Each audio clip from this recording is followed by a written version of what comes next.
झूठ बोलते हो तुम। सत्यार्थ प्रकाश झूठार्थ प्रकाश है। महर्षि दयानंद एक नंबर का झूठा और अज्ञानी व्यक्ति था। ये देखिएगा, महर्षि दयानंद परमात्मा को निराकार मानते हैं, एक देश में रहने वाला नहीं मानते हैं। ये इनका सत्यार्थ प्रकाश ही आपको फिर दिखाते हैं। ये वही सत्यार्थ प्रकाश है।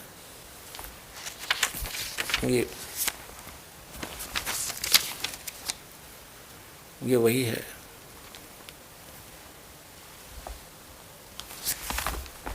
इसके 154 पृष्ठ पर 7वें समोल्लास में 154 पृष्ठ पर यहां देखना, किसी ने प्रश्न किया ईश्वर साकार है व निराकार? महर्षि दयानंद कहते हैं निराकार। ठीक, अब महर्षि दयानंद की तरफ से फाइनल हो गया कि परमात्मा निराकार है, वो मनुष्य जैसा नहीं है, वो किसी एक स्थान पर नहीं रहता। और सत्यार्थ प्रकाश इसका सत्यानाश प्रकाश है। और एक हर्ष की बात है, खुशी की बात है कि महर्षि दयानंद जी वेदों को सत्य मानते हैं और कहते हैं, लिखा है उन्होंने कि वेद में जो लिखा हमें स्वीकार्य है और वेद के विरुद्ध हम किसी की बात को नहीं मानेंगे। अब आपको फिर दिखाते हैं वेदों में परमात्मा कैसा है, देखिएगा। अब सत्यार्थ प्रकाश रख दिया, ऋग्वेद हमने फिर ले लिया। ये है ऋग्वेद, प्रकाशक हैं सर्वदेशी कार्य प्रतिनिधि सभा, महर्षि दयानंद भवन, रामलीला मैदान, नई दिल्ली से। ये अनुवादक हैं आर्य भाषा भाष्य, मुद्रक हैं Prince Offset Printers 1510 Pataudi House तिरियागंज, नई दिल्ली से। ये तो हम पहले पढ़ चुके हैं। ऋग्वेद मंडल नंबर 9 82 के 1 में स्पष्ट हो चुका है कि सर्वोत्पादक प्रभु प्रकाश स्वरूप सद्गुणों की वृष्टि करने वाला, पापों के हरण करने वाला, वह राजा के समान है। 269 पे है ये और 270 पे। राजा के समान दर्शन ये है, देखने में राजा के समान मनुष्य दृश्य है और वह पृथ्वी आदि लोक लोकांतरों के चारों ओर शब्दमान हो रहा है। वह वर्णीय पुरुष को जो दृढ़ भक्त है उसको पवित्र करता हुआ प्राप्त होता है। जिस प्रकार विद्युत सने वाले स्थानों को आधार बनाकर प्राप्त होता है। ठीक है, और वो उद्देश्य क्या लेकर आता है? ये ऋग्वेद मंडल नंबर 9 सूक्त 82 का मंत्र 2। ये परमात्मा उपदेश करने की इच्छा से यानी सच्चा ज्ञान देने के उद्देश्य से आप महापुरुषों को प्राप्त होते हो और आप अत्यंत गतिशील पदार्थ के समान हमारे अध्यात्म यज्ञ को प्राप्त होते हो। आप कबीर देव हैं, कबीर साहब हैं, कबीर अल्लाह हैं, शुद्ध स्वरूप हैं। हमारे पापों को दूर करके हे सोम आप हमको सुख दें। अब इससे क्या सिद्ध हो गया कि परमात्मा बिजली जैसी गति से अति शीघ्र यहाँ आ जाता है। अगर सर्वव्यापक होता तो फिर गतिकरण की क्या आवश्यकता थी। अब फिर आते हम ऋग्वेद मंडल नंबर 9 सूक्त 86 के और मंत्र नंबर 26 में। यह हमने पढ़ लिया पहले आप जी ने। और यहाँ अब हम सिद्ध करते हैं कि परमात्मा एक स्थान पर रहता है। ऋग्वेद मंडल नंबर 9 सूक्त 86 का मंत्र 27, जो परमात्मा ध्युलोक के तीसरे पृष्ठ पर विराजमान है वहाँ रहता है। यानी तीसरे पृष्ठ पर सतलोक के जो तीसरा पोर्शन है सबसे ऊपर वहाँ रहता है। और एक और दिखाते हैं इसी ऋग्वेद के, कति कंसेप्ट क्लियर हो जाएगा आपका। ये देखिएगा ऋग्वेद मंडल नंबर 9 सूक्त 54 चम्मन का और मंत्र नंबर 3। ये क्या लिखा है कि सूर्य के समान जगत प्रेरक यह परमात्मा सोम स्वभाव वाला और जगत प्रकाशक है और सब लोकों को पवित्र करता हुआ भुवनोपरि तिष्ठति संपूर्ण ब्रह्मांडों के ऊर्ध्व माने ऊपर भाग में वर्तमान है। इन्होंने वर्तमान लिख दिया, वहाँ लिखना था विराजमान है, वहाँ बैठा है। तिष्ठति माने बैठा है। भुवनोपरि भवनों के सबसे ऊपर, ऊर्ध्व माने ऊपर के भाग में विराजमान है, बैठा है, तिष्ठति।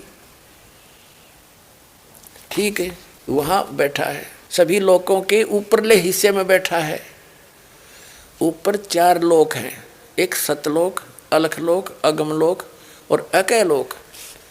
उन चारों के ही ऐसे 4 रूप धारण करके परमात्मा उनके ऊपरले हिस्से में तीसरे विभाग में बैठा है।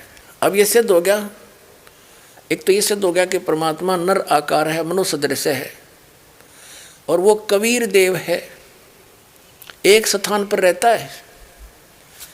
और दिखाते हैं आपको,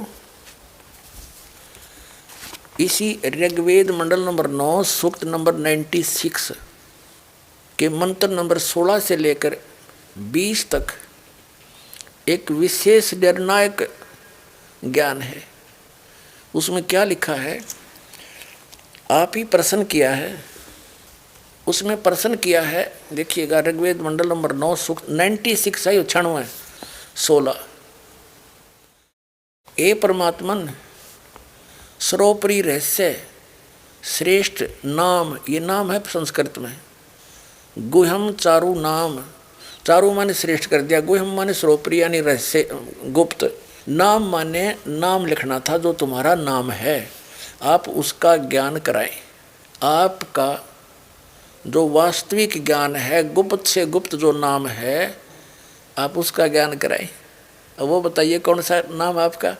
अब ऋग्वेद मंडल नंबर 9 सूक्त नंबर 96 के मंत्र 17 में वो समस्या हल करी है, भगवान ने नाम बताया, उसका क्या नाम है। देखिएगा, वेद ज्ञान दाता बता रहा है। अब ऋग्वेद मंडल 9 और सूक्त 96 है, 96 और इसका मंत्र 16 हमने पढ़ लिया। आपका नाम बताएं, आपका जो श्रेष्ठ नाम है, यो नाम को नाम में लिखना था, उसका ज्ञान कराएं। यहाँ देखिए, अब ये 17 नंबर मंत्र है। इसमें शिशुम जगानम हरंती मदंती सुबंती वहीन मरुतो गणेन कबीर गिरभी काव्यन्या कवि संत सोम पवित्रति रेभन। इसमें ये शिशु शब्द आ गया। अब ये शिशु शब्द यहाँ कैसे है, इसका परमात्मा ने कहा था कि वेद मेरा भेद है और मैं ना वेदन के माही, और जौन वेद से मैं मिलूं, ये वेद जानते नहीं। अब यहाँ है कि शिशु रूप धारण करके जब वो परमात्मा प्रकट होता है, 3 स्थिति से हमारी संभाल करता है। एक स्थिति में परमात्मा ध्रुवलोक के तीसरे पृष्ठ पर एक राजा के समान सिंहासन के ऊपर विराजमान है। उसके शरीर से करोड़ सूर्य मिला दे, करोड़ चंद्रमा, एक रोमकूप में इतना प्रकाश है। और दूसरी स्थिति में वो प्रत्येक युग में एक लीला करते हैं, वहाँ से गति करके आते हैं, शिशु रूप धारण करके एक कमल के फूल के ऊपर सरोवर में, तालाब में प्रकट होते हैं। वहाँ से निसंतान दंपति उनको उठा ले जाते हैं और फिर उस नवजात शिशु के रूप में प्रकट परमात्मा की परवरिश की लीला कंवारी गायों से होती है। और वो लीला की किसने है, और उसका वेदों में भी प्रमाण है। जिस परमात्मा ने यह लीला कर रखी है तो परमात्मा के समझने में देर नहीं लगे। जो वेदों को सत्य मानते हैं उनके लिए वेद सही हैं, हम भी मानते हैं। और वेदों में जो लीला है भगवान की, जिस भगवान ने वह की है तो ही इज गॉड, वह है परमात्मा। वो समझने में देर ना लगे। दुर्ग्राही हठी व्यक्ति ईर्षावश ना माने तो उसका दुर्भाग्य ही होगा। इसमें मान बढ़ाई नहीं, आत्म कल्याण आधार होना चाहिए। अब आपको दिखाते हैं ऋग्वेद मंडल नंबर 9, इसी ऋग्वेद का ऋग्वेद मंडल नंबर 9 और सूक्त नंबर 1 और मंत्र नंबर 1 में क्या लिखा है। इसमें सोम माने परमात्मा, यानी परमात्मा की महिमा चल रही है, ठीक है। अब दूसरे में ऋग्वेद मंडल नंबर 9 सूक्त 1 मंत्र 2 में हे परमात्मन, ठीक है। और यहाँ देख 3 में हे परमात्मन, 3 मंत्र में भी परमात्मा की महिमा चल रही है। और 4 में हे परमात्मन आप, और 5 में हे परमात्मा नाप, यानी परमात्मा के विषय में चल रहा है। और ऋग्वेद मंडल नंबर 9 सूक्त 1 मंत्र 6 में भी हे परमात्मन। अब 7 में इनका याद आ गया कि भगवान तो हमने निराकार बता रखा है, तो वहाँ पुरुष लिखना शुरू कर दिया। इसी तरह इन्होंने 8 में भी उस पुरुष को, पहले पुरुष का निर्णय करते, पुरुष माने क्या होता है इन्हीं के शब्दों में, वेदों से ही वेदों को सिद्ध करेंगे, कांटे तो कांटा निकला करें। ये देखिएगा, ये यजुर्वेद इन्हीं विद्वानों के अनुवादित हैं जो परमात्मा को निराकार बताते हैं। सर्वदेशी कार्य प्रतिनिधि सभा 2/5 दानंद भवन रामलीला मैदान नई दिल्ली से। ये आर्य भाषा है। मुद्रक के Prince Offset Printers 1510 Pataudi house Daryaganj नई दिल्ली। इस यजुर्वेद का 40वां अध्याय अंतिम अध्याय है और इसका 17वां मंत्र 40वें अध्याय का अंतिम मंत्र है। ये 44 अध्याय 40वां अध्याय। इसके 15 में तो जो वेद ज्ञान दाता अपने विषय में बताता है कि वायु अनिलम अमृतम अथिदम वसमांतम शरीरम ओम करतो समर कलबे समर करतोम समर। वेद ज्ञान दाता कहता कि मेरा एक ओम नाम है, इसको काम करते करते सिमरण करो, विशेष कसक के साथ सिमरण करो, मनुष्य जीवन का मूल कर्तव्य जानकर सिमरण करो। तो वायु अनिलम अमृतम अथिदम वसमांतम शरीरम, शरीर छोड़ने तक इसकी साधना करने से जो इससे अमृतो प्राप्त हो सकता ओम से, वो आपको मिल जाएगा। यहाँ देखिएगा, अब ये है 44 अध्याय का 40वें अध्याय का 17वां श्लोक। इसमें इन्होंने वेद ज्ञान दाता कह रहा है ब्रह्म, हे मनुष्यों, जिस ज्योति स्वरूप रक्षक मुझ से अविनाशी यथार्थ कारण के आच्छादित मुख के तुल्य उत्तम अंग का प्रकाश किया जाता है, जो वह प्राण व सूर्य मंडल में पूर्ण परमात्मा है। पुरुष माने पूर्ण परमात्मा है, वह तो प्रोक्ष स्वरूप है, वो तो गुप्त है। अरे हम मैं ब्रह्म हूँ, खम ऊपर दिव्य आकाश रूपी ब्रह्म लोक में रहता हूँ और मेरा ओम नाम है। ऐसा ओम नाम जानो, ये लिखना था ऐसा के। अब सिद्ध हो गया कि पुरुष जहाँ पर लिखा है उसका अर्थ है पूर्ण परमात्मा, महर्षि दयानंद के शब्दों में। हम फिर ऋग्वेद पर आगे यजुर्वेद रख दिया। ये ऋग्वेद पर आगे हम यजुर्वेद रख दिया। ये देखिएगा, ये वही है। और अब हम इसके ऋग्वेद मंडल नंबर 9 सूक्त 1 के 6 तक तो परमात्मा लिखते रहे, ये 6 मंत्रों में। और 7वें में याद आ गया, उस पुरुष को लिख दिया। और 8वें में भी पुरुष लिख दिया। यहाँ लिखेंगे हम उस पूर्ण परमात्मा को। पुरुष माने पूर्ण परमात्मा को उग्र गतियाँ प्रेरणा करती हैं और भासमान शरीर को, तेजोमय शरीर को, वह पुरुष यानी वो परमात्मा प्राप्त होता है। आगे देखो,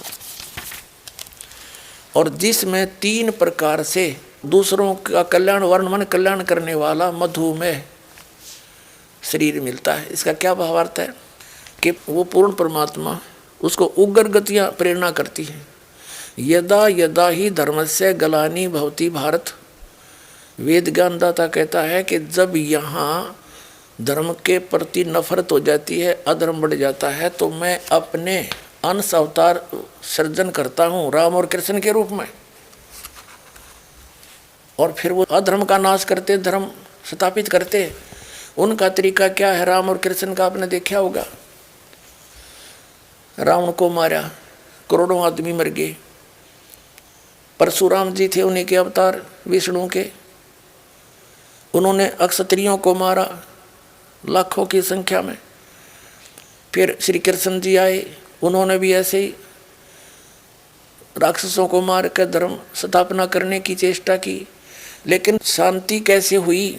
जैसे कुछ लोग मार दिए और वो तो शांति और बढ़ गई। उनकी पत्नियां विधवा होगी, बालक अनाथ हो गए, उनकी पत्नियों के साथ बचे हुए लोगों ने ना जाने के दुर्व्यवहार किए, वो तो दुनिया अगला दी उन्हें। तो ये तो तरीका है उन काल ब्रह्म के द्वारा भेजे गए उनके भगवानों का, पुत्रों का। और अब वो पूर्ण परमात्मा शांति स्थापना कैसे करता? वो ज्ञान से करता है।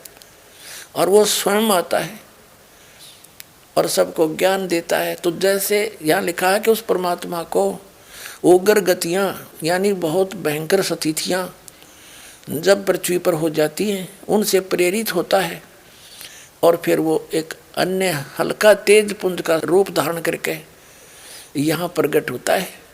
उस परमात्मा का 3 स्थिति में शरीर है। एक तो आपको बता दिया सतलोक में रहता है, सिंहासन पर राजा के समान बैठा है, सिर पे मुकुट है, ऊपर छत्र है। वेद भी बताते हैं जिन महापुरुषों को परमात्मा मिले और ले गए वापस छोड़ा, उन्होंने भी यही बताया। अरस कुरुस पर समेत गुमत है जहाँ परमेश्वर का डेरा, सवेत छत्र सिर मुकुट विराज है और देखत ना उस चेहरे नु। एक स्थिति वहाँ रहते हैं उनके, जो सतलोक में रहता परमात्मा सिंहासन पर बैठे राजा के समान, उनके एक रोमकूप में करोड़ सूर्य मिला दे, करोड़ चंद्रमा, इतना तेज है।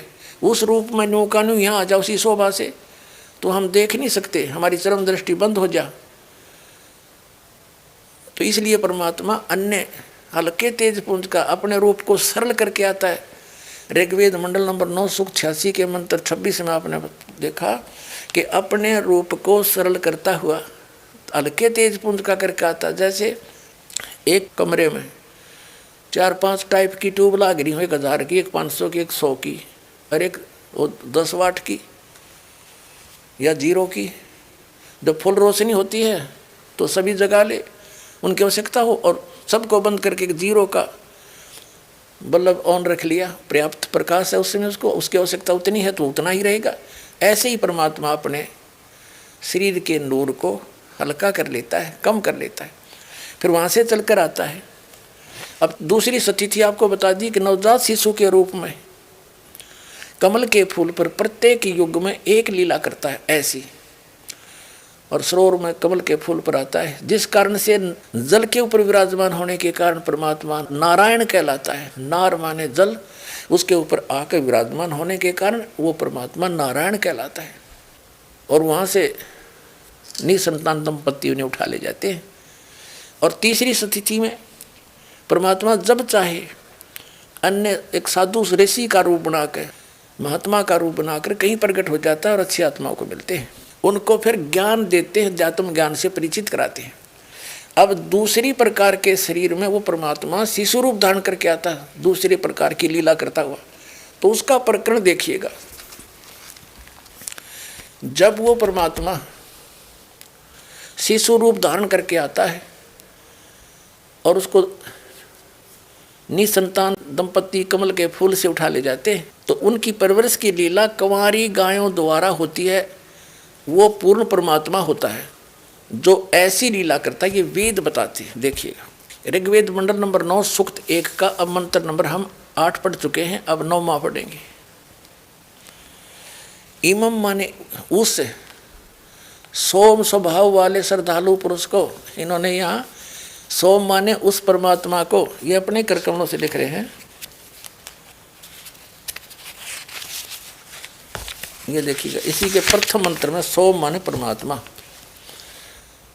इस प्रथम मंत्र में सोम माने सोम स्वभाव परमात्मा, ठीक है परमात्मा। इसी परमात्मा का जिक्र चलता चलता हम 9वें श्लोक में आगे, ऋग्वेद मंडल नंबर 9 सूक्त 1 मंत्र 9 में, इसमें भी शिशुम शब्द है। यहाँ लिखा कि उस सोम माने उस परमात्मा को, परम पुरुष को, अमर पुरुष को, जो शिशु रूप में प्रकट होता है, उस समय सब प्रकार से अधन्या माने बिना दनाई गौ गायें तृप्त करती हैं।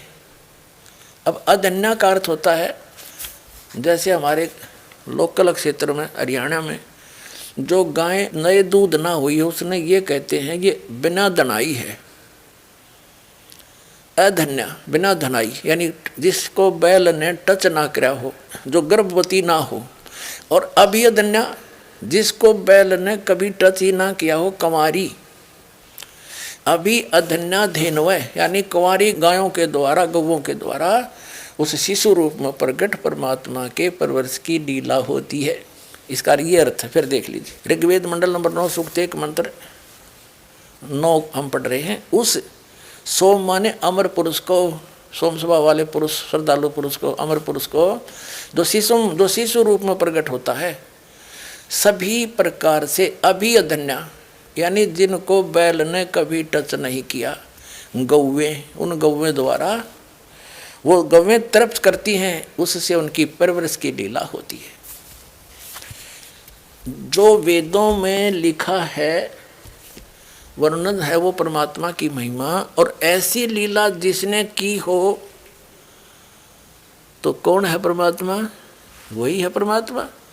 अब दिखाते हैं 600 वर्ष पहले उस कबीर देव ने, कबीर साहब ने, जिसको दानक जुलाहा कहा करते थे, उसने ये लीला की है, वो भगवान है। दिखाते हैं उनकी जीवनी में 600 वर्ष पहले जो लीला की थी वो आदरणीय धर्मदास साहिब जी ने लिपिबद्ध कर रखी है। देखिएगा, ये है पवित्र कबीर सागर, जिसमें परमात्मा की लीला वर्णन है। जब कबीर साहब आए थे, संपूर्ण 11 भाग, खेमरा श्री कृष्णदास प्रकाशन, बम्बई।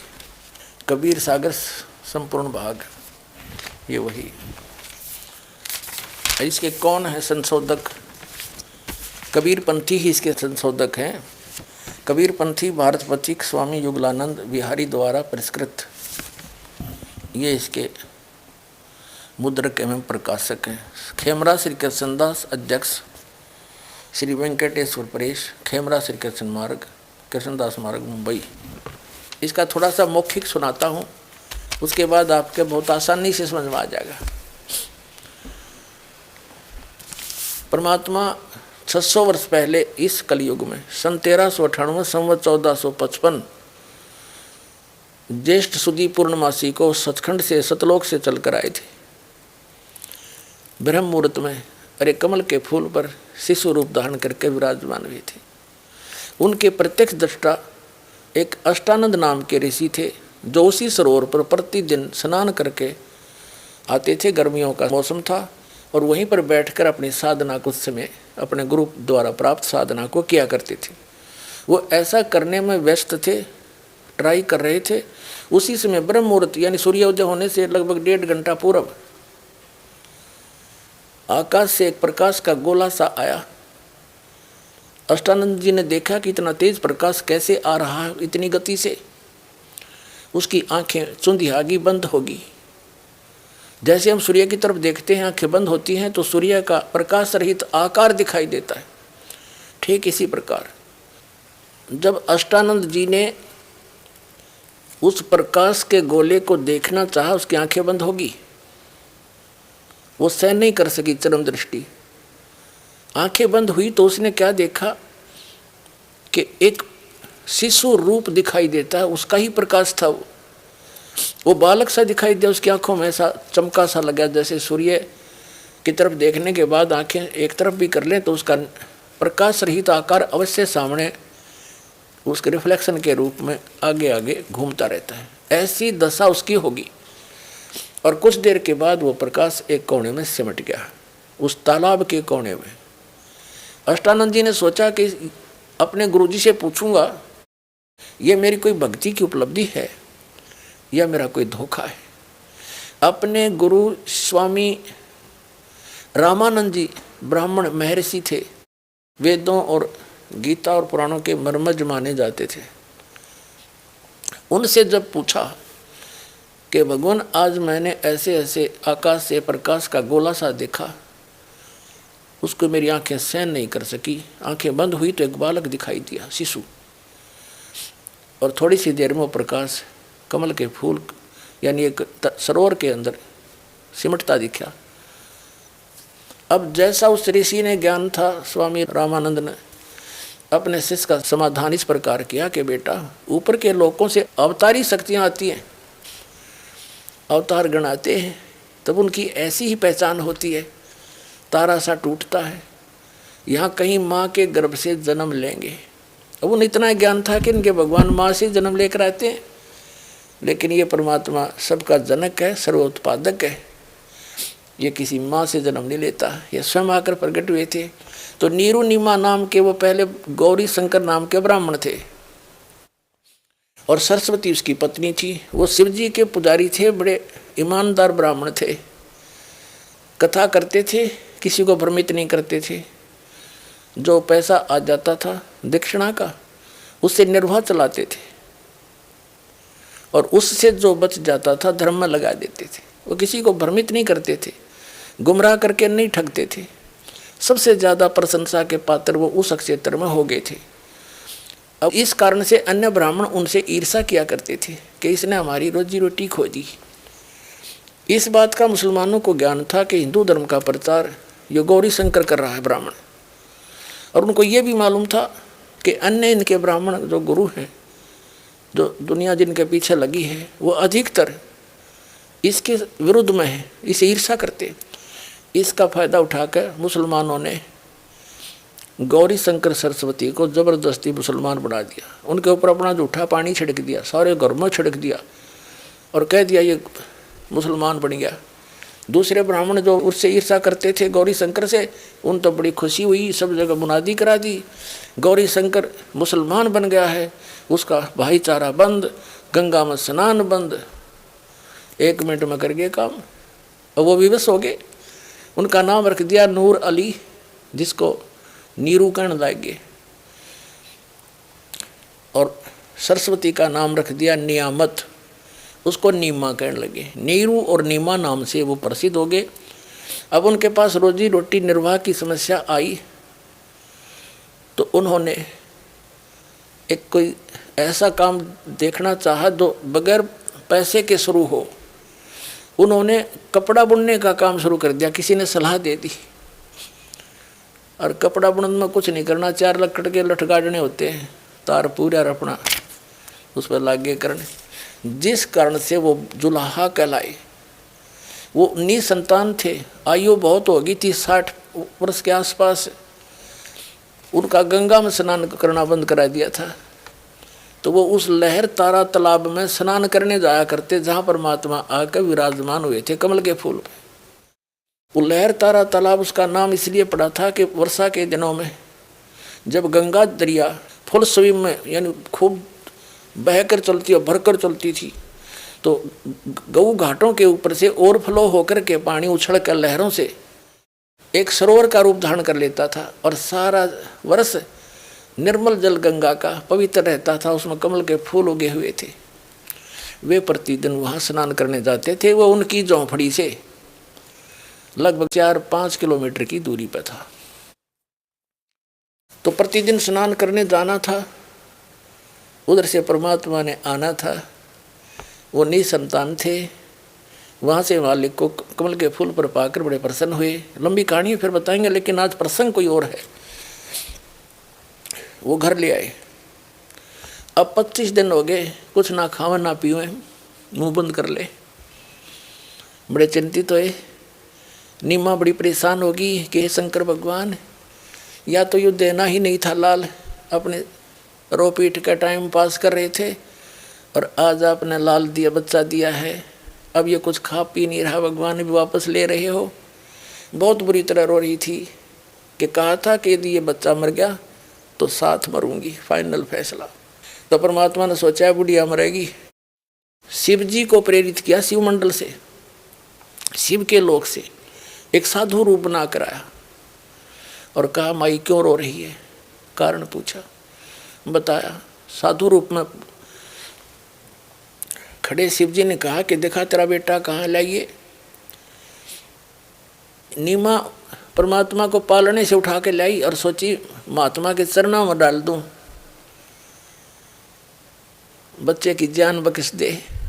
जो ही चरणों में डालना चाहा, बच्चा आकाश में उड़ गया और उस साधु शिव जी के सिर के समान हवा में खड़ा हो गया, ऐसे ठहर गए। अब शिव जी समझ गए कि माई ये तो बहुत सिद्धि वाला बालक है। ऐसे हाथ किया शिव जी ने उसके हाथों में आगे, और 7 बार चर्चा करी दोनों ने। परमात्मा ने कहा नवजात शिशु रूप में कि महात्मा जी इनसे कहो कुंवारी गाय लाओ, उसका दूध पीऊँगा मैं। अब नीमा से कहा शिव जी ने कि तेरे पति को बुला और एक कुंवारी गाय लाओ और कोरा बर्तन लाओ को मार के, एक छोटा सा मटका। ऐसा ही किया गया। फिर बोले भगवान 25 दिन की लीला में आयु में कि महात्मा जी आप इसके ऊपर थपकी लगा दो बछिया के कमर पे, तब यह दूध देगी। शिव जी ने थपिया लगाई, थपकी लगाई, लंबे लंबे सतन हो गए। पात्र वो नीचे रखा हुआ था कोरा, वो चल पड़ा, दूध अपने आप ने खूब जोर से धार बंध गई और पात्र भरते रुक गया। वह गाय फिर डेली दूध देने लगेगी, कुंवारी गाय। अपने आत्मा ये लीला किसने की? जो वेद बताते हैं वो ऐसी लीला करता जब शिव स्वरूप में प्रकट होता है, उग्र गतियां प्रेरणा करती है उसको। जब हाहाकार मच जाता, 600 वर्ष पहले आए थे परमात्मा, ऐसी शांति कर गए थे, अभी तक चल रही थी वो। अब 50 वर्ष से फिर बिजली गिर गई, हाहाकार मच गई। एक माया माया दिखाई देती है, कितना जुल्म हो गया, हाहाकार मची है। अब ये धर्म की स्थापना फिर होगी इस दास के माध्यम से, और फिर से शांति होगी। तो उस समय परमात्मा जब आए थे 600 वर्ष पहले, ये लीला की थी और लिपिबद्ध की हुई है 600 वर्ष पहले की, आज की नहीं है ये। तो इसे आसानी से समझ में आ जाएगा हु इज गॉड, जिसके बारे में वेद भी बताते हैं और वो लीला कर रखी है। देखिएगा, ये कबीर सागर संपूर्ण 11 भाग, खेमरा श्री कृष्ण दास प्रकाशन, बम्बई।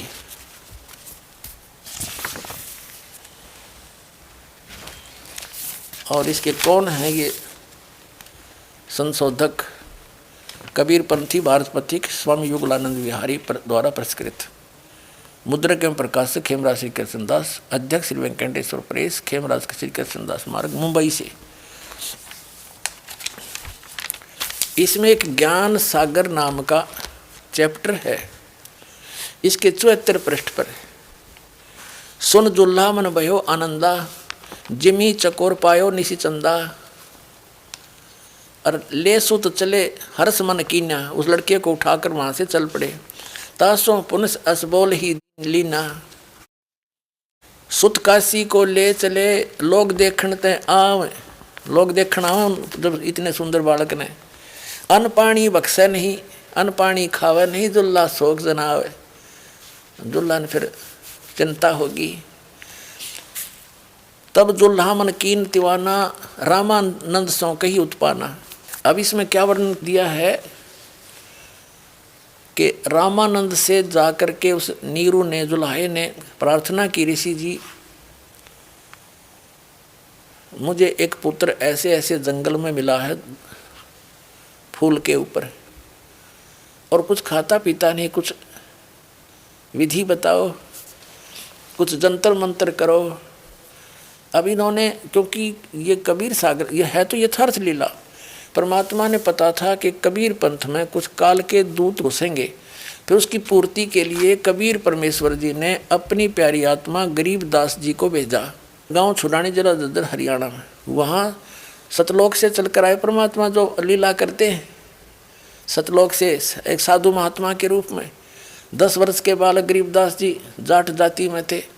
गांव छुडानी में बहुत बड़े जमींदार थे, 1400 एकड़ ज़मीन थी, 1400 किले, और पाली जा रहे थे खेतों में। तो वहाँ भी परमात्मा आए थे, कुंवारी गाय का दूध पिया था। काफ़ी लंबी कहानी है।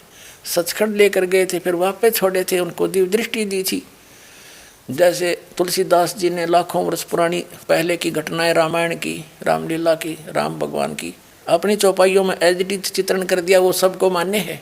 ऐसे ही गरीबदास परमात्मा को पूर्ण परमात्मा ने दिव्य दृष्टि दी थी।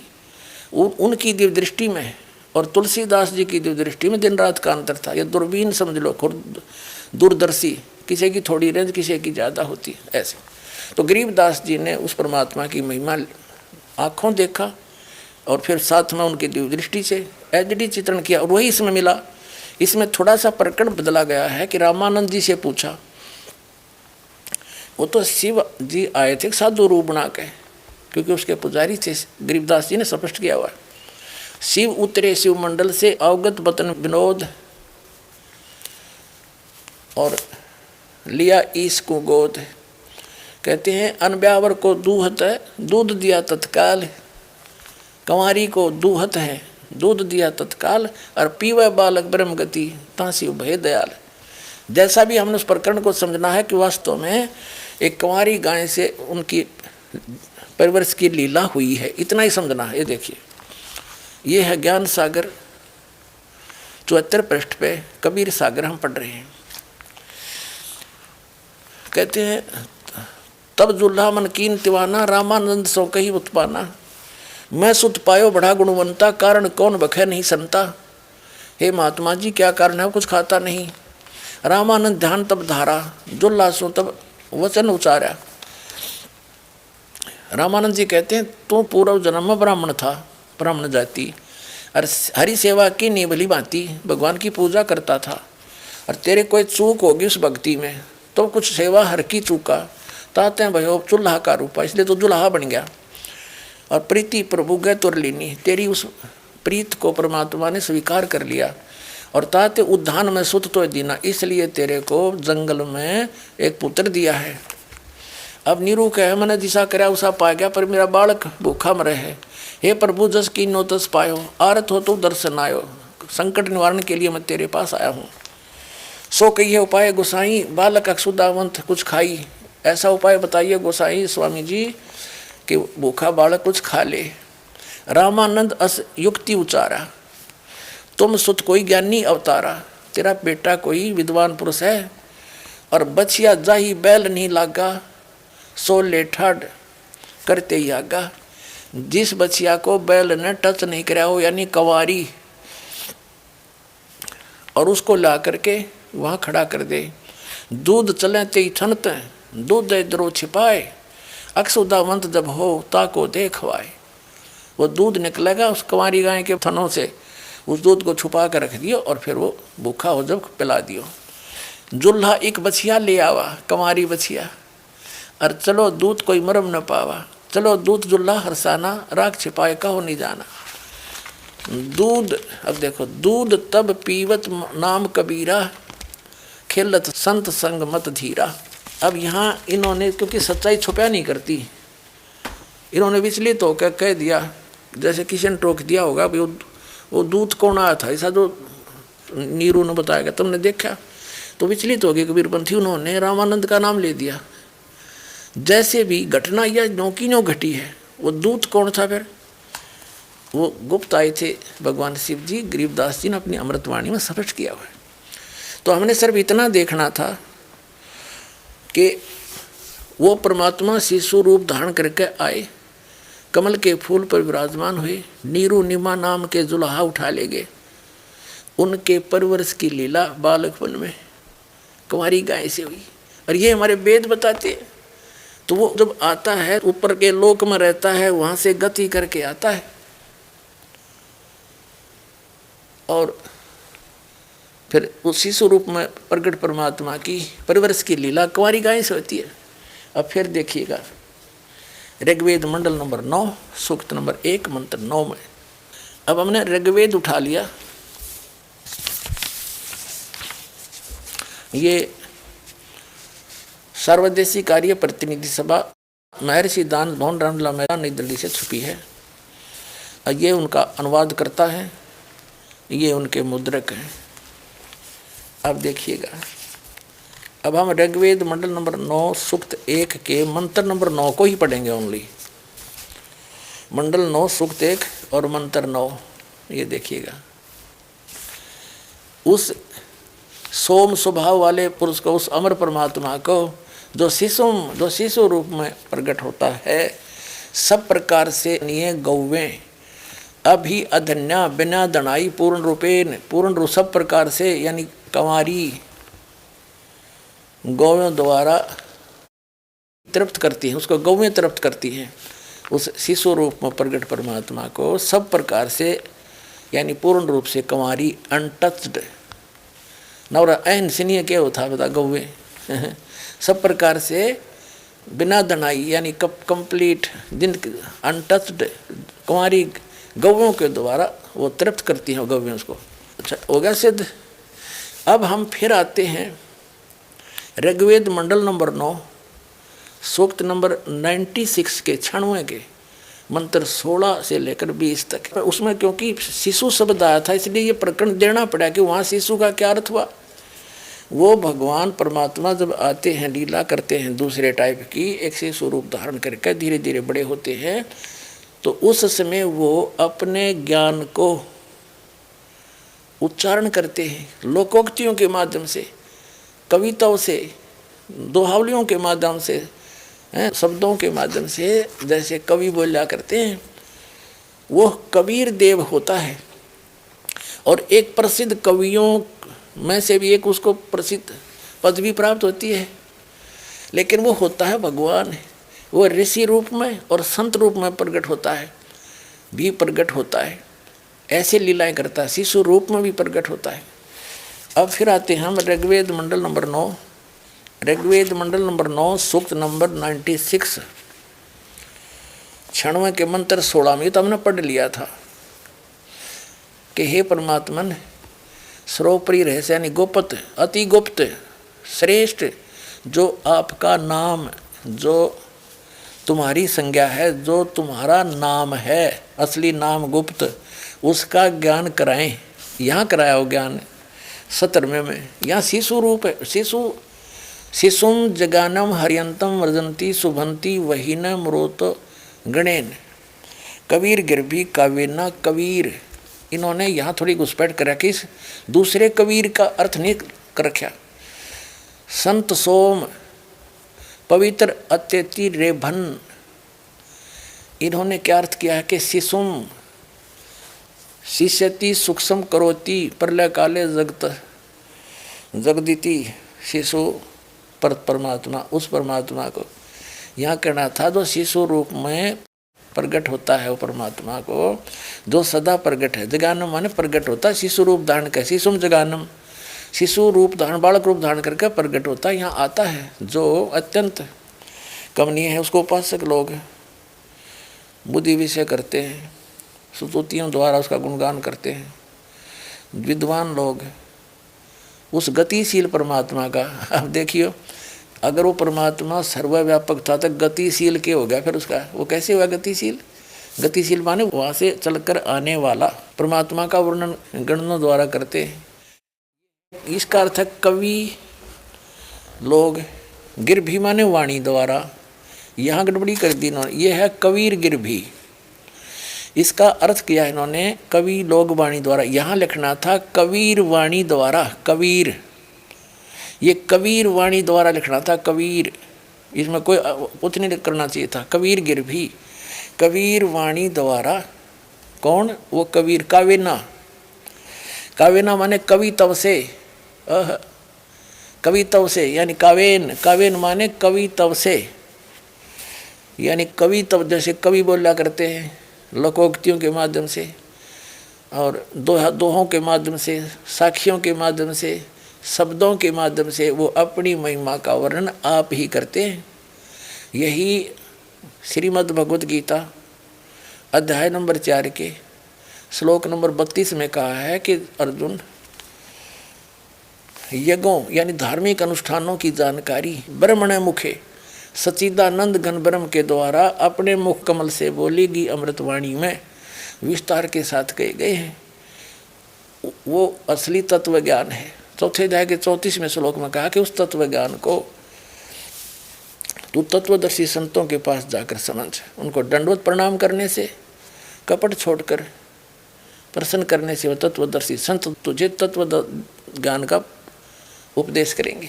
तो यहाँ वही है कि वो परमात्मा कविताओं से, अपने मुख कमल से बोल बोल कर कविताओं के माध्यम से बोलता फिरता है, जिस कारण से वो एक प्रसिद्ध कवि की भी उपाधि प्राप्त कर लेता है। लेकिन वो होता है भगवान जो संत रूप में आता है, वो कबीर देव नाम है उसका। ये देखिएगा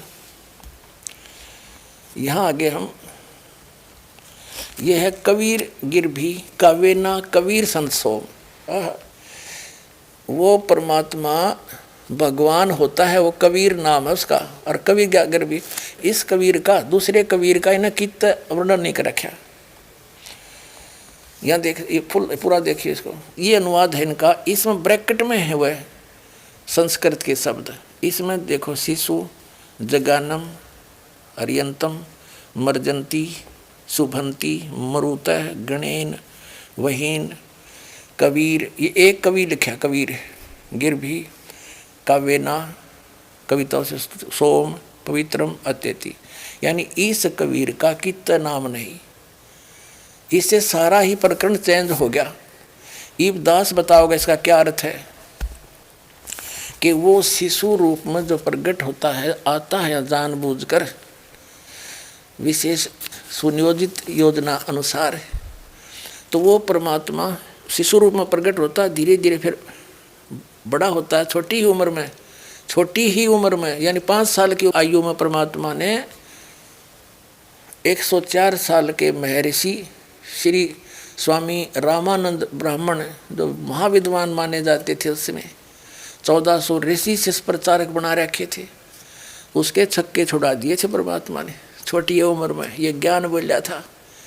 और फिर सचखंड दिखाया कि मैं यहाँ रहता हूँ रामानंद, मैं परमात्मा हूँ। जब रामानंद जी ने भगवान को ऊपर भी देखा और नीचे भी वही देखा, तब कहा था, बोलत रामानंद जी सुनो कबीर करतार, कह रामानंद सब रूप के तुम ही सृजनहार, दो ठोड़ है एक तू भया एक से दो, और गरीबदास समकार ने आए हो मगदो। गरीबदास जी ने वर्णन किया है।